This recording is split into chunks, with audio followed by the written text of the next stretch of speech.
زبیری صاحب، ہم یہ دیکھتے ہیں کہ جب بھی ان کی سیاستدانوں کی مرضی کا کوئی فیصلہ آتا ہے، منشا کے مطابق آتا ہے تو عدلیہ زندہ باد، لیکن جب بھی ان کی مرضی کے خلاف آ جاتا ہے، ان کے خلاف آ جاتا ہے، ان کی منشا کے خلاف آ جاتا ہے، سوچا ہوتا ہے اس کے خلاف آ جاتا ہے، تو ججز پر، ان کی شخصیات پر، ان کے کرداروں پر تنقید شروع ہو جاتی ہے۔ تو یہ جو شیوا ان کا کب تک چلے گا، یہ روش کب تک چلے گی، کبھی ختم ہوگی یا نہیں ہوگی؟ اور آپ نے بھی بریک سے پہلے کہا کہ عدلیہ تحمل کا مظاہرہ کری، کیونکہ عدلیہ ان کو ان کی زبان میں جواب نہیں دے سکتی، پر عدلیہ کیسے جواب دے سکتی ہے؟ اور آپ کو لگتا ہے کب تک تحمل کا مظاہرہ کرنا چاہیے؟ میرے خیال سے دیکھیے، میں سمجھتا ہوں جب اگر انسٹیٹیوشن کی انٹیگریٹی پہ سوال ہو جائے، جو اٹھ رہا ہے، مطلب کہ چیلنج ہو رہا ہے، عدلیہ کو بھی اس بات کا نوٹس لینا چاہیے۔ ایک میرے خیال سے اب حد پانی سر سے گزر چکا ہے۔ اگر اب بھی عدلیہ نے اپنا استحقاق استعمال کرتے ہوئے اپنے انسٹیٹیوشن کو ڈیفینڈ نہیں کیا تو کہیں دیر نہ ہو جائے۔ تو دیکھیے تحمل ہو گیا، لیکن آپ دیکھیں، آپ جیسے پوچھیں عدلیہ جواب کیسے دے؟ عدلیہ ججمنٹس کے تھرو جواب دیتی ہے۔ جو ایشو اگر آپ سمجھتے ہیں کہ کورٹ کی توہین ہو رہی ہے تو توہین کی پروسیڈنگز آپ کر سکتے ہیں، اس کے تحت آپ فیصلہ کریں کہ یہ آپ کی توہین عدالت ہو رہی ہے یا نہیں ہو رہی ہے، تاکہ یہ دیکھیں جو کورٹ کے پارلیمنٹ کے اندر، پارلیمنٹ کے باہر جو اس طرح کی باتیں ہو رہی ہیں، کورٹس پہ اس طرح حملے ہو رہے ہیں، اور ان کے آپ کہہ رہے تھے کورٹ کے اوپر ان کے ججوں پہ نہیں، ان کے فیملی والوں، ان کے لوگوں پہ بھی حملے ہو رہے ہیں، آڈیو ویڈیوز ان کی بنائی جا رہی ہیں یا نکل رہی ہیں، یا ان کا تھریٹ ہے کہ جی وہ نکل آئیں گی۔ یہ سب چیزیں اب دیکھنے کا وقت آ گیا کہ عدلیہ کس طرح سے، دیکھیں عدلیہ کو انصاف کرنا ہوتا ہے۔ انصاف اسی طرح کر سکتے ہیں کہ آپ اپنے فیصلے دیں، آپ سمجھتے ہیں جو چیز غلط ہے اس پہ آپ فیصلہ دیں، اور پھر اس کو لیٹ دا کورٹ، اس کو ٹائم ڈیسائیڈ کہ کیا ہوگا۔ جی اچھا، جب فیصلے بھی اس طرح دیے جاتے ہیں اور میرٹ پہ دیے جاتے ہیں تو پھر تنقید شروع ہو جاتی ہے، یہ تو بائزڈ فیصلے ہو گئے، یہ تو غیر جانبدار ہی نہیں ہیں۔ دیکھیں وہ جو مریم اورنگزیب صاحب کا وہ کلپ چلتا ہے نا، وہ جو کہتی ہیں مبارک کو بہت زبردست فیصلہ آیا ہے، آئین جیتا ہے، اور پھر اس کے بعد ان ساروں نے باجماعت امرتا بندیال صاحب کا شکریہ ادا کیا اور بڑے انہوں نے جشن منایا، اور جس طرح زبیری سے بات کر رہے تھے کہ اس گڈ سو موٹو کے یا جو ان کے نزدیک حلال سو موٹو ہے اس کے بینیفیشری ہیں، یعنی ایک وزیر اعظم جو ہے وہ فارغ ہو گیا اور یہ اقتدار میں آ گئے۔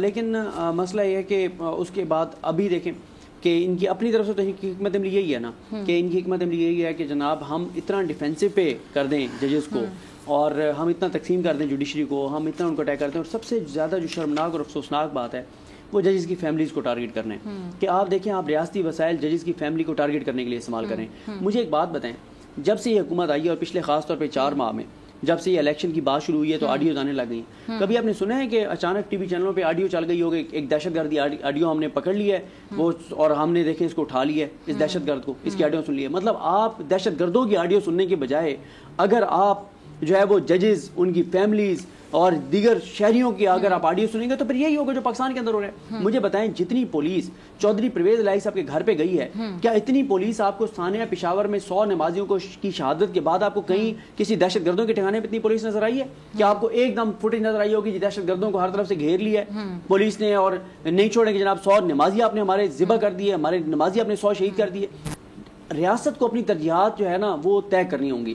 ایک طرف آپ سپریم کورٹ میں جا کے رپورٹ دیتے ہیں، آپ کہتے ہیں حکومت کیا تاثر دے رہی ہے، اور یہ میں سمجھتا ہوں یہ ہمارے دیکھنا چاہیے کہ آپ سپریم کورٹ میں صرف الیکشن کو ڈیلے کروانے کے لیے رپورٹ یہ دے رہے ہیں کہ 80% کے پی کے جو ہے وہ دہشت گردوں کے نرغے میں، پورے پاکستان میں دہشت گرد پھیل گئے ہیں، ریاست کی انہوں نے کمر توڑ دی ہے، ریاست کی ریٹ ختم کر دی دہشت گردوں نے، اور دوسری طرف اگر اتنی دہشت گردی ہے ملک کے اندر تو آپ دہشت گردوں کے خلاف کیا کر رہے ہیں؟ آپ کی پولیس تو ساری لگی ہوئی ہے، یہاں پہ سی ٹی ڈی کو آپ نے اسلام آباد میں صحافیوں کو اور آپ نے سیاسی ورکرز کو اٹھانے پہ لگائے ہوئے ہیں۔ تو مسئلہ یہ ہے کہ ان کو اپنی، اور نقصان کیا ہو رہا ہے آپ کے پی کے میں آپ پوچھ لیں جھگڑا صاحب سے، وہ دن ٹویٹ کیا ہوا تھا مراد سعید صاحب نے کہ ان کی انہی چیزوں کی وجہ سے، اور جو کچھ ہو رہی ہے کے پی کے میں چیزیں آپ دیکھ لیں، سیاحت وہ بالکل نہ ہونے کے برابر رہ گئی۔ اب لوگ وہ جو ان مقامات کے لوگ ہیں جن کا روزگار سیاحت سے، ٹورزم سے وابستہ ہے، وہ بیچارے ہاتھ پہ ہاتھ رکھ کے بیٹھے ہوئے ہیں، صرف ان کے اس مفاد کے لیے کہ ان کی ذات کے لیے، اپنی سیاست کے لیے ریاست کو قربان کر رہے ہیں، اپنے ذاتی مفاد کے لیے 23 کروڑ کو اندھیرے میں جھونک رہے ہیں اور یہ ظلم کر رہے ہیں۔ اور عوام کے لیے کیوں نہیں قانون سازی کرتے؟ کیونکہ انہیں پتہ ہے نا یہ عوام کے ووٹ سے آئے ہیں، نہ انہوں نے عوام کے ووٹ سے آنا ہے،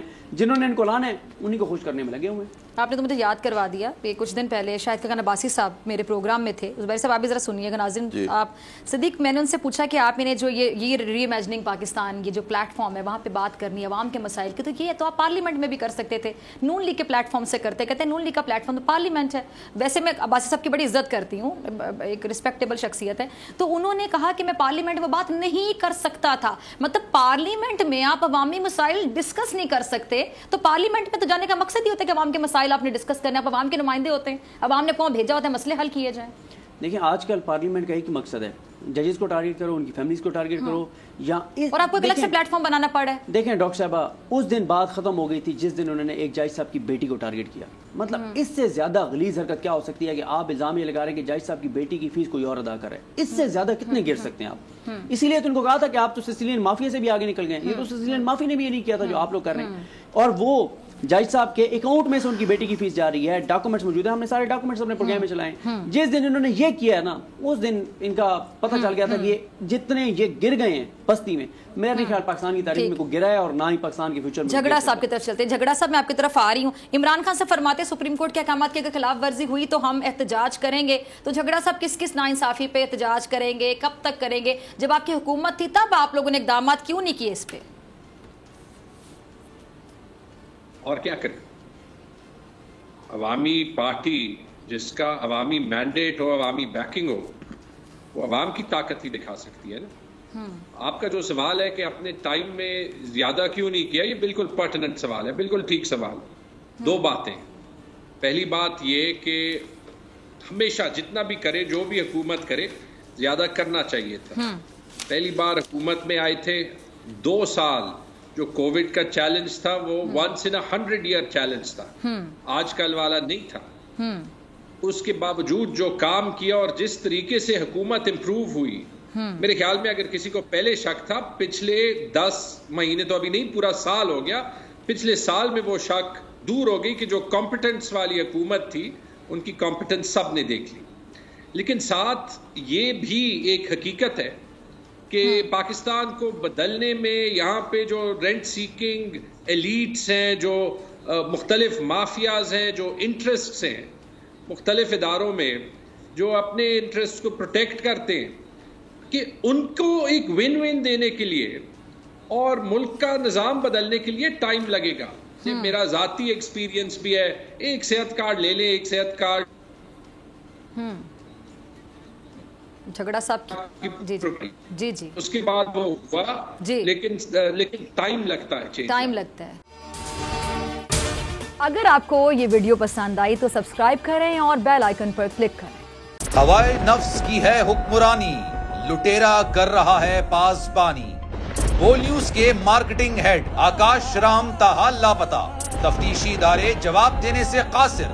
اہل خانہ پریشان, بیٹے کی جدائی میں ماں غم سے نڈھال. جو بچو ہندو ہوا پر آئے تھے جو کو پاکستانی,